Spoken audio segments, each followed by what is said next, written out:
এখনো আকাঙ্ক্ষা অনুযায়ী দুর্নীতি কমেনি। বর্তমান সরকার নিরলসভাবে কাজ করে যাচ্ছে। শিক্ষার্থী ও গণমানুষের সম্মিলিত আন্দোলনের মাধ্যমে দেশে বর্তমানে প্রতিষ্ঠিত অন্তর্বর্তীকালীন সরকারের নবযাত্রার সাথে ডিআইটিএফ এর এই নামটি বিশেষ মাত্রা যোগ করবে।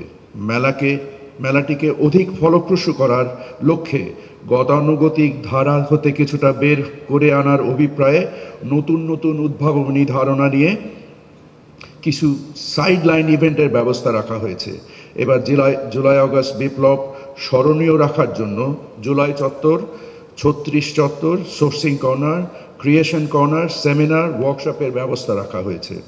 এছাড়া utility service booth, ATM booth, মসজিদ, মা ও শিশু কেন্দ্র, কার পার্কিং স্পেস, বিভিন্ন ব্লকে পর্যাপ্ত টয়লেট সহ দর্শনার্থীদের সাবলীল চলাফেরার ব্যবস্থা রাখা হয়েছে। প্রিয় সুধী মণ্ডলী, বর্তমান সরকার একটা গণ অভ্যুত্থানের মাধ্যমে রাষ্ট্রের দায়িত্বভার গ্রহণ করেছে। বৈষম্য বিরোধী এই অভ্যুত্থানের সবচেয়ে বড় চাওয়া হচ্ছে নাগরিকের সমতাভিত্তিক অংশগ্রহণ ও জাতীয় সম্পদের সমতাভিত্তিক বন্টন।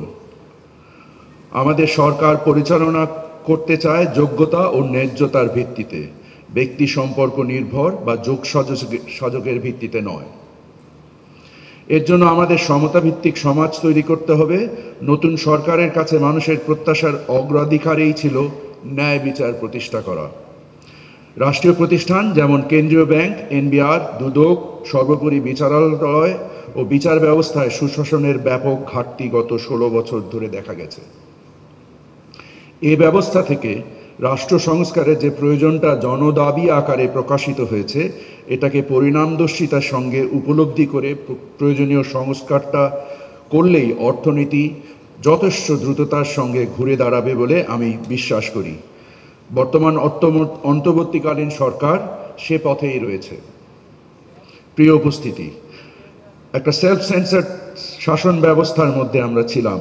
তথ্য উপাত্তের প্রচণ্ড গরমিল তৈরি হয়েছিল। এগুলোকে ঠিক করে উপস্থাপন করাটাও একটা বড় কাজ, যা এরই মধ্যে আমরা শুরু করতে পেরেছি। আমি নিশ্চিত যে এভাবে চললে অর্থনীতি ঘুরে দাঁড়ানোর পথ আগামীতে আরও সহজ হবে। ক্যামেরায় ওয়াও, স্টাইল দেখাও, Xenon X21 পারলে ঠেকাও।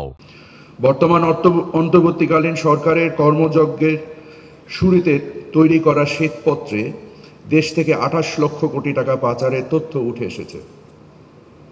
আমাদের পর্যালোচনায় দেখা যাচ্ছে এই কাজে সমাজের প্রতিটি স্তরের একটি অংশ জড়িত ছিল। মাধ্যম হিসেবে তারা হয়তো বাণিজ্যকেই বেশি ব্যবহার করেছে।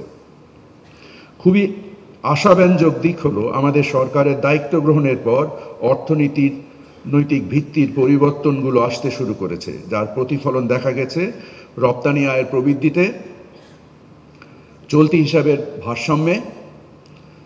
সামষ্টিক অর্থনীতির ক্ষেত্রে সুদ ব্যয় বেড়েছে, কিন্তু এর মূলে রয়েছে গত শাসন আমলের সীমাহীন অনিয়ম।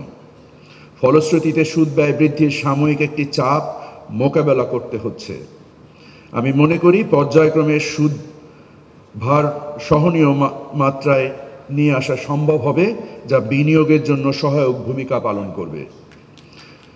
প্রবাসী আয়ের ক্ষেত্রে আমরা সরকারের প্রতি বড় ধরনের আস্থার প্রতিফলন এর মধ্যে দেখতে শুরু করেছি, যার ধারাবাহিকতায় নিকট ভবিষ্যতে ইতিহাসের সর্ববৃহৎ রেমিটেন্স প্রবাহ আমরা পেতে যাচ্ছি। তবে বাস্তবতা হলো এখনও আকাঙ্ক্ষা অনুযায়ী দুর্নীতি কমেনি। এ লক্ষ্যে প্রয়োজনীয় পদক্ষেপের দিকে অগ্রসর হয়েছি। দেশে ব্যবসা বান্ধব পরিবেশ তৈরি করতে বর্তমান সরকার নিরলসভাবে কাজ করে যাচ্ছে। আমাদের পণ্যের মান ও রপ্তানি সম্পাদনের সক্ষমতা অর্জনে বাংলাদেশ এখন বিদেশি ক্রেতাদের নিকট ক্রমেই আস্থাভাজন গন্তব্যে পরিণত হচ্ছে। এই অগ্রযাত্রা অব্যাহত থাকবে। ভঙ্গুর অবস্থা থেকে দেশের অর্থনীতি পুনরুদ্ধারে আমাদের চেষ্টা অব্যাহত রয়েছে। আসন্ন রমজানে বাজারে পণ্যের সরবরাহ স্বাভাবিক রাখতে ইতিমধ্যে সকল প্রস্তুতি গ্রহণ করা হয়েছে। ২০২৪-এর বিপ্লবের মূলমন্ত্রে উজ্জীবিত হয়ে মেধা ও যোগ্যতার ভিত্তিতে অন্তর্ভুক্তিমূলক ব্যবসায়িক উৎকর্ষতা অর্জনের জন্য সকল প্রয়োজনীয় ব্যবস্থা নিশ্চিত করা হবে।